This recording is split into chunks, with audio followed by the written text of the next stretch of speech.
Drought, a word that's become all too familiar in the western half of the United States.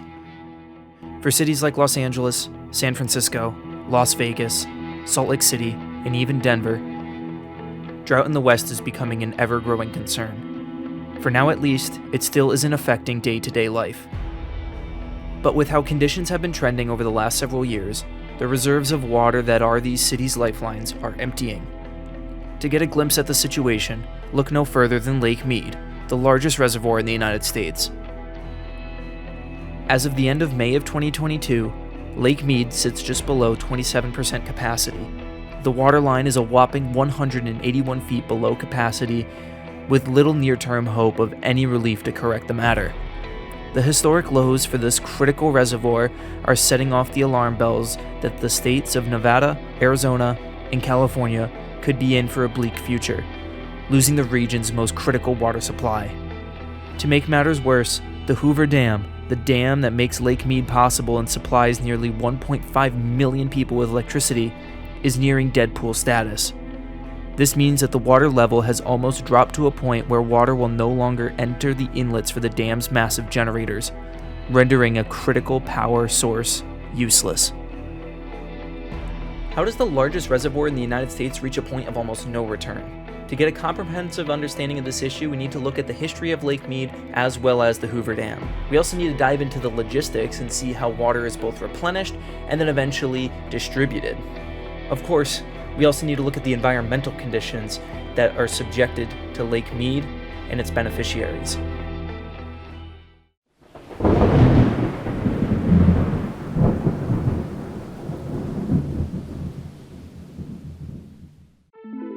Named after Elwood Mead, commissioner of the U.S. Bureau of Reclamation at the time of the Hoover Dam's construction, Lake Mead is one of the crucial freshwater reservoirs of the southwestern United States.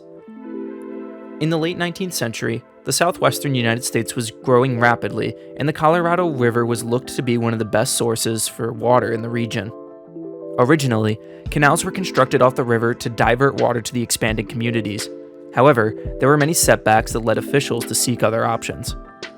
By the turn of the century, electrical power generation technology was rapidly advancing, leading to the belief that the Colorado River held great potential to becoming a source of hydroelectric power. Proposals for a dam that would both create a freshwater reservoir and provide hydroelectric power began to be drafted and negotiated with governments.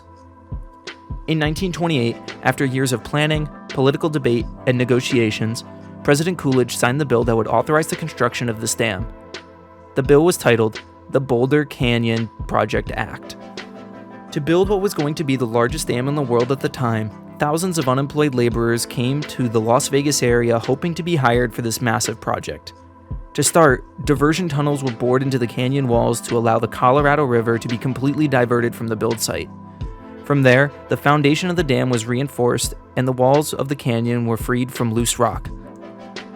3,250,000 cubic yards of concrete were used to construct the dam, which is enough concrete to create a transcontinental highway across the United States. In 1936, the dam was complete. 112 lives were lost during the construction, and the project ended up costing well over $680 million adjusted for inflation.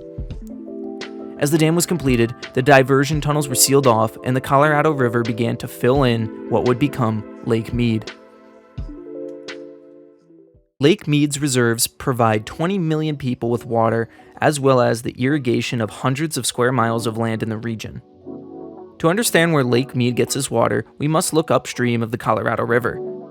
The river originates in Laputa Pass, a high mountain pass in northern Colorado. Flowing along much of the Rocky Mountains, it twists and turns southwest through the Colorado Plateau before reaching Lake Mead.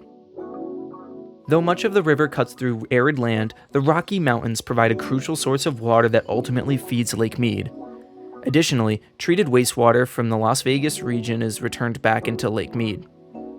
For Lake Mead to have a depleting reserve of water, there's an imbalance between water replenishing the lake and water that is being dispersed from the lake. In recent years, more water has been leaving and less water has been replenishing.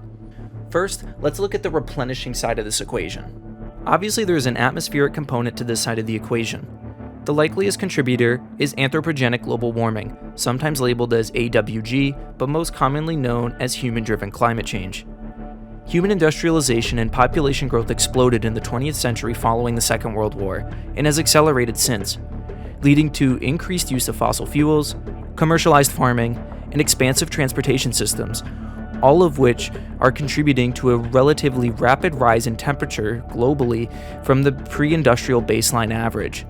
It has been observed in recent years that typical winter and springtime jet stream patterns that normally cause large-scale weather systems across the North American continent has been retreating further north into Canada earlier than usual, which traditionally is what happens in the summer for the Northern Hemisphere. The jet stream at that time of year is crucial for precipitation in the Rockies and the rest of the western United States.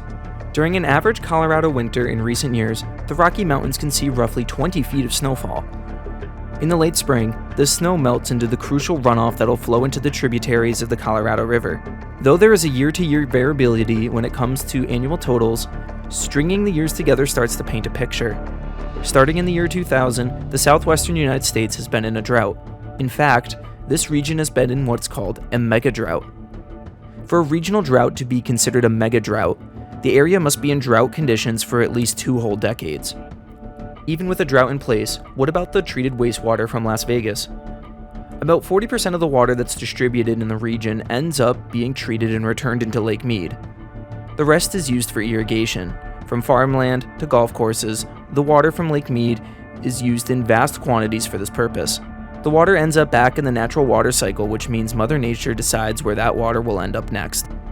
On the other side of the Lake Mead water capacity equation is water leaving the reservoir. When Lake Mead was first being filled in the 1930s, Las Vegas was no more than a pit stop for the railroads that linked Salt Lake City and Los Angeles. The population of Vegas was around 5,000 people right before the authorization of the Hoover Dam's construction. Fast forward to 1980, the Las Vegas metro area, which consists of cities like Paradise and Henderson, had a population just shy of 450,000 people. Vegas was growing. In the 1990s, there was a population boom of over 6% annual change per year. In 2020, there's roughly 2.7 million people that call the Las Vegas metro area home, a whopping 516% increase from 1980. The demand for water has grown significantly since Lake Mead was first filled. In recent years, summers have been getting increasingly hotter in the Lake Mead Basin. Since 1980, there's been a 5-degree Fahrenheit increase in the daily average temperature in the summer months. Evaporation is often overlooked when it comes to a body of water this size, but when the body of water is in one of the hottest regions of the country, it's an important consideration. Lake Mead loses an astonishing 600,000 acre-feet of water per year. That is enough water to lower the water line a whole 6 feet. The water lost to evaporation is 33% more than what the Las Vegas metro area uses in a year, including all of their irrigation needs.